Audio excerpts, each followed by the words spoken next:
I have been asked before while discussing God why I am an atheist. I say because God does not exist. Neither in the case of polytheism do multiple gods. People say, how can you say that? You don't know for sure. Actually, I do. Name a god and then tell me its attributes, its purpose for us according to its revealed word. Invariably, you will discover a being at odds with scientific knowledge. For example, let us dissect the personage of the Judeo-Christian Muslim God, all the God of Abraham, according to whom the earth is roughly 6,400 years old. That is at odds with geology. The universe is roughly 6,400 years old. That is at odds with cosmology. Life as we know it has not existed more than 6,400 years approximately. That is at odds with archaeology. Species were all created in their present form with no relationships to each other. That is at odds with genetics. There are no transitional forms.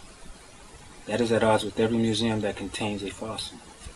Magic is real. That is at odds with the laws of physics, and no witch or demon has ever been observed performing it. Unicorns exist. That is at odds with paleontology. Name the religion, it makes certain and very testable claims on the properties and existence of the natural world. Claims that have all been completely falsified. In essence, God is at odds with science. A God that supposedly created science cannot be at odds with it. A God that contradicts science does not exist. A God cannot contradict science, period. A God that is destroyed by knowledge itself and prohibits its acquisition through fear of being found out, who encourages and rewards willful ignorance as a way to belay the discovery of his non-existence, is false indeed. Colossians chapter 2, verse 8. Beware lest any man spoil you through philosophy and vain deceit, after the tradition of men, after the rudiments of the world, and not after Christ.